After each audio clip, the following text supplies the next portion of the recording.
The Secret Book of John, the creation of woman from the Nag Hammadi scriptures with the Christian Whistleblower. I am Jeffrey Daugherty, your Christian Whistleblower. Welcome to the YouTube channel, Jeff Daugherty Show, Christian Whistleblower, NCK. Here we are. This is our last installment on the Secret Book of John. And I have to tell you right up front that I think most of the rest of the Secret Book of John falls into the dung category. So we're only going to look at this one aspect. And I think it's so dunged up because it's such a tremendous revelation from the pen of John, what we see here. And this is stupefying. This is one of the greater revelations I think that I've ever received. It's really that big. Sorry, I forgot to do something. It's really that big. It's huge. And we're talking about the creation of woman, but more than that, you ready for this? We're talking about the female Christ. What? Yeah, man. Check this out. So let's go ahead and take a look. And this is the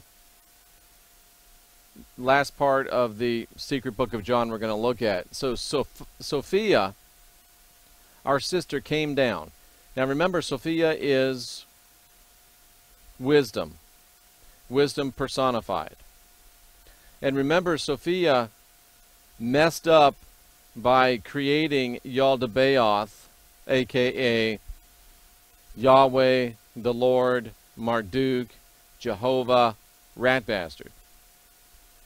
And I call him rat bastard because he is a rat bastard, but even more so because he was created by Sophia without the knowledge or consent of her male counterpart. So he truly, literally is a bastard, and he truly, literally is a rat. Thus, my name for him, the rat bastard. So, Sophia, our sister, came down. She descended innocently. There's this term there's this Bible college term called the kenosis of Christ.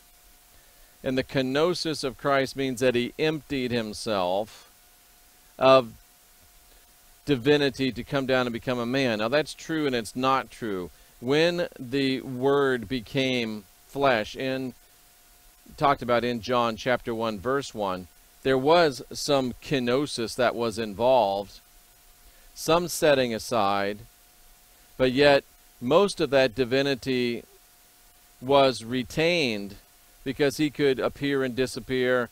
He could work many miracles. So there was some kenosis, but not a total kenosis. So what we're talking about here is a kenosis of Sophia. Sophia, wisdom personified, a divine one. Probably a divine one of a higher order than even at least co-regent with the Christ. I was going to say of a higher order than Christ. That's probably not correct. So Sophia, or Sophia, I think it's Sophia. It could be either one. She came down. She descended innocently so as to regain what she had lost. Work with me here. Follow me. Sophia committed a great error in creating Yaldabaoth, and Sophia had to do something to correct it. Sophia had to do something to regain what she had lost and what had been lost by her, I was going to say stupidity, but maybe by her impulsive act of creating Yaldabaoth, her selfish act of creating Yaldabaoth. So she came down innocently to regain what she had lost.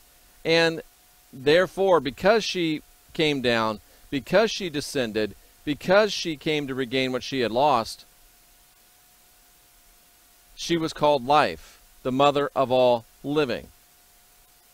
The one from the providence of the authority of heaven, by her assistance, people can achieve perfect knowledge. So follow this. Sophia, the one from the providence of the authority of heaven, may be on a higher scale even than the Christ. Because the Christ was an Elohim. Sophia may be of a higher order than even the Christ. Maybe.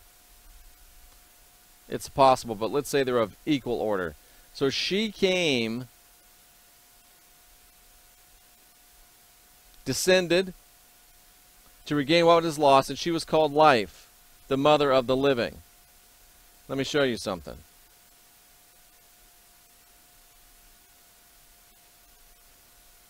So we're going to come back here to Matthew 19:5, but let's look at Genesis first.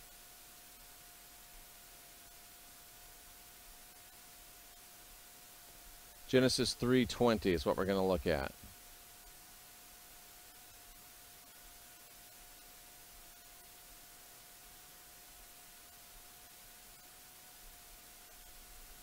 You like apples? How about them apples? And Adam called his wife's name Eve. But check out that last part. She was the mother of all living. She was the mother of all living. Sophia was called the mother of all living. Therefore, she was called life. You ready for a little bit more? Therefore, he called his wife's name Eve. Look at what Eve means in the interlinear. I sure hope it does, or I'm going to look awful silly. Pretty sure it does.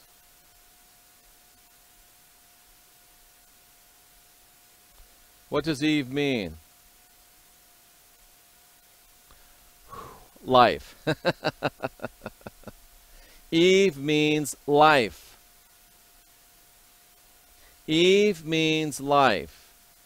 Eve was called the mother of all living. Eve was life. Eve was called the mother of all living. Eve was life. Eve was called the mother of all living. The wife of Adam was called Eve, who was life, who was the mother of all living. Sophia was called life, the mother of all living. Boom, shakalaka, boom. Where's my cigar? I love it when a plan comes together. I really do.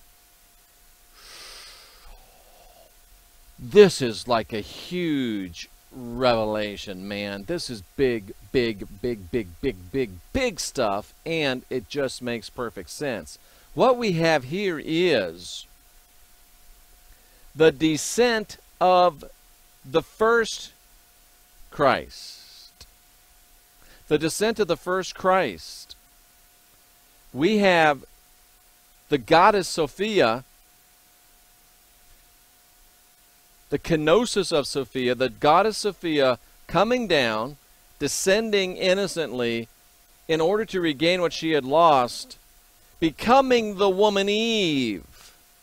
They both were called life. They both were called the mother of the living. Look at it again. And Adam's wife's name was called life. That's what Eve means, life. You just saw it in the Hebrew. Because she was the mother of all living. She was life, the mother of all living. Who was life, the mother of all living? Sophia. Eve was Sophia. And look at me, I'm pointing my finger right at you. Because Eve was Sophia. And doesn't it make perfect sense? And does the scripture not say that, oh. And let's think about this. I know I teach there's no Bethlehem, no baby Jesus, because John taught it, and we're reading the secret book of John. Let me ask you something. When Eve came into being, whether you believe she was the Christ or not, Did she come as a baby or did she come as a fully grown woman? I'll wait.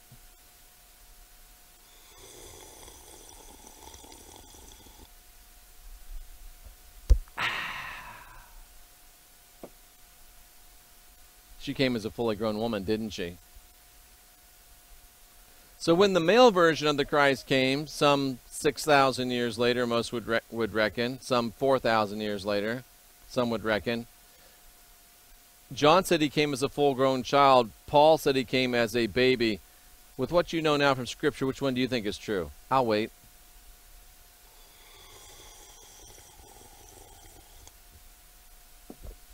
I do love it when a plan comes together. It makes perfect sense. The first Christ, the female Christ, came as a full-grown woman.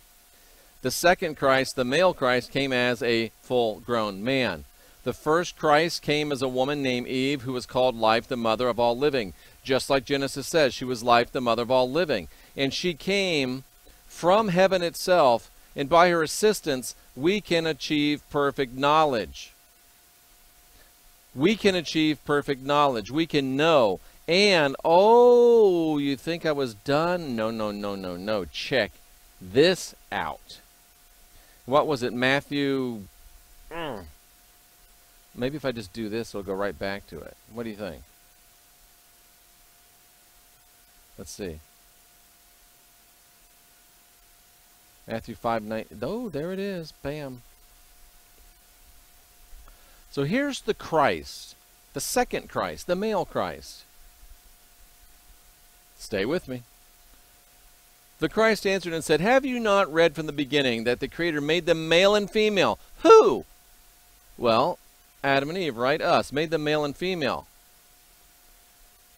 Female, Eve, Sophia, mother of all life. Male, who's male? For this reason will a man leave his father and mother. Let me look at that in the Greek just one second. Do you mind? Matthew 19 fizzle. And on the count of this, oh, snap, crackle, and pop. Oh, man, this is just such good stuff. Do you see what this is right here? The definite article. It means the. So if you talk about Jeff is a man. But Jeff is the man giving you some good stuff right now. Now, Jeff is a man, but Jeff is the man sitting in this chair right now. I'm the one. I'm the definite one. It's not general, it's definite. So, for this reason, the Christ said, a man is going to leave the father, mother. We just heard about it in John, Secret Book of John, the father, mother. The great divinity is called the father, mother. It says here in the Greek, he'll leave the father, the mother. Not his father and his mother. They intentionally botched that translation so you wouldn't be able to get it. That's why the Christian whistleblowers here giving you stuff that they don't want you to get. So for this reason did the man, Christ, leave the father, mother. And for this reason shall every man and woman leave the father, mother. So he's talking from a male point of view here. A man leaves the father, mother to be joined with his female essence so the two can be one flesh. And guess what Sophia Eve is in gematria? Take a guess. 10, 1, 0, 1, 1, 1, 10, 9, 8, 7, 6, 5, 4, 3, 2, 1. Yeah, I grew up watching some Sesame Street. My son grew up on it in Germany, and it was called Sesamstrasse over there, so it's kind of interesting. I'm excited about this revelation. I'm excited about this revelation. So marriage is supposed to be a picture of what happened. And it said, for this cause a man will leave the father, mother. and shall cleave to his wife, and the two will become one flesh. And therefore, what has been put together by the divine should not be pulled apart by man. He ain't talking about no... Sorry about that. He ain't talking about no earthly divorce. He's talking about a spiritual principle here, man. The divine has made it where the Father, Mother sent a female Christ and a male Christ, and the two of them together puts us all into one flesh, puts us all into, what did they call it over here? They called it perfect knowledge. Some of y'all think, oh, Jeff has finally gone crazy, but you can't say Jeff isn't in the book.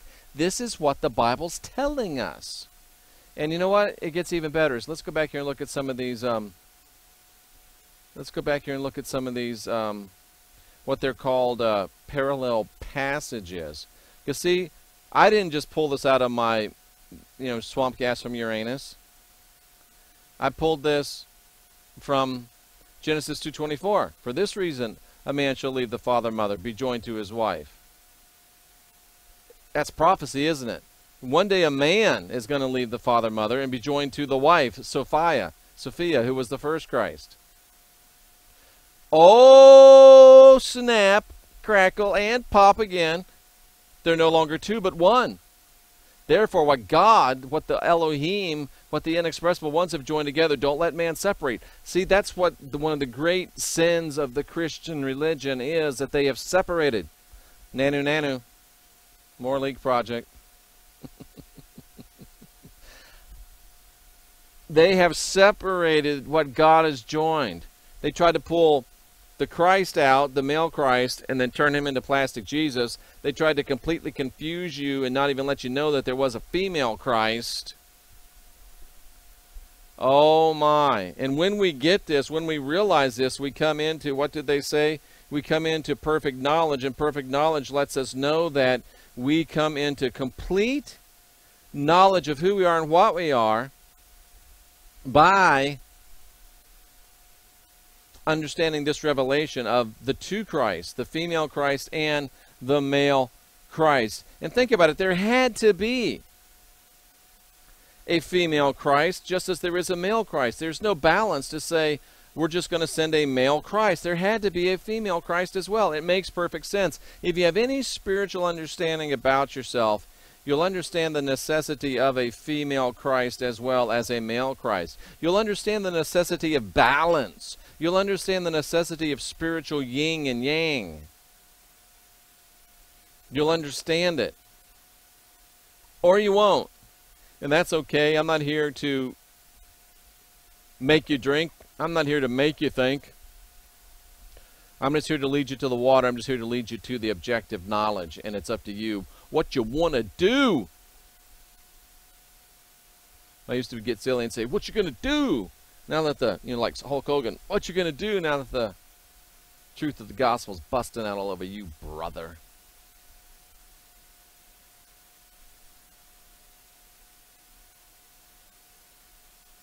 The Christ, the Word, was the second. They talk, and here's another one that just hit me. They say that, in the New Testament, oh, Jesus is the second Adam. No, he's not. He's the second Eve. It's a lie, Stevie. Dude, that's what you call that's a heavy revy right there. That's some big time revelation. Let me consult my notes to make sure I didn't leave nothing out.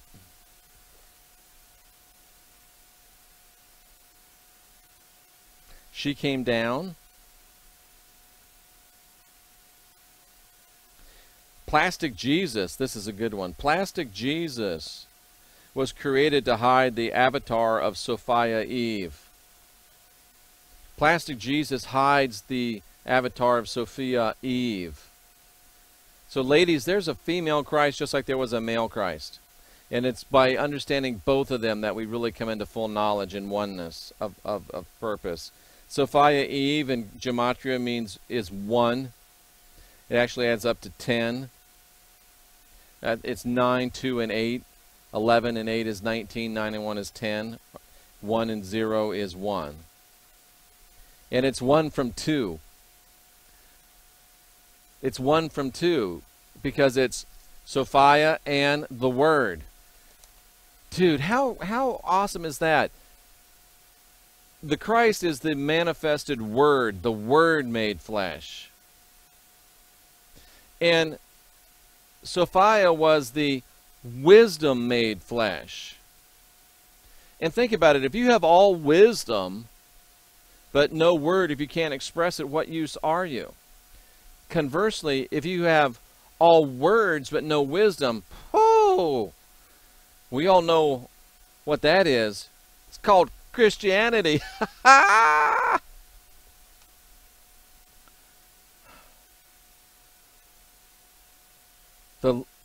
This might be another book right here, bros, sisses.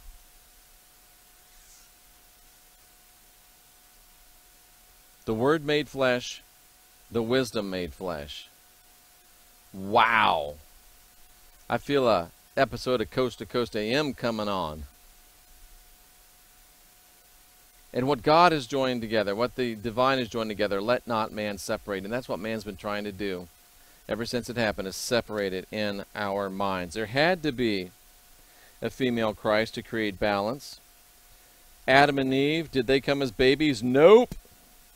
Neither did the Word come as a baby.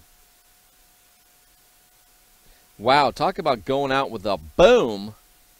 That's the end of the Secret Book of John, and my great goodness. Boy, if you're going to go out on a high note. And we certainly did with this teaching. Let me know what you think. You know I'm right.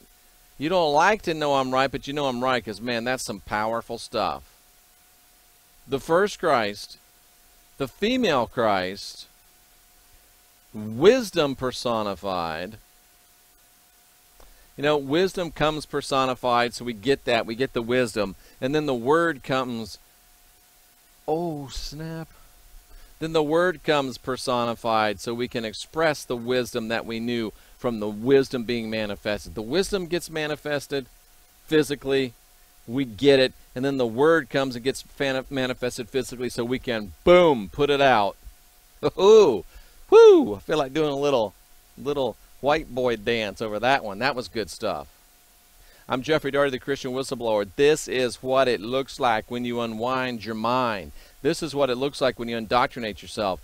Unindoctrinate yourself. This is what it looks like when you get a heavy revy. This is what it looks like to be under the spout where the glory's coming out. Oh, man. Take that knowledge, put it into your life, be your own guru, guide your own spirit, master your own ascension, and you know what's coming next. Be excellent to each other.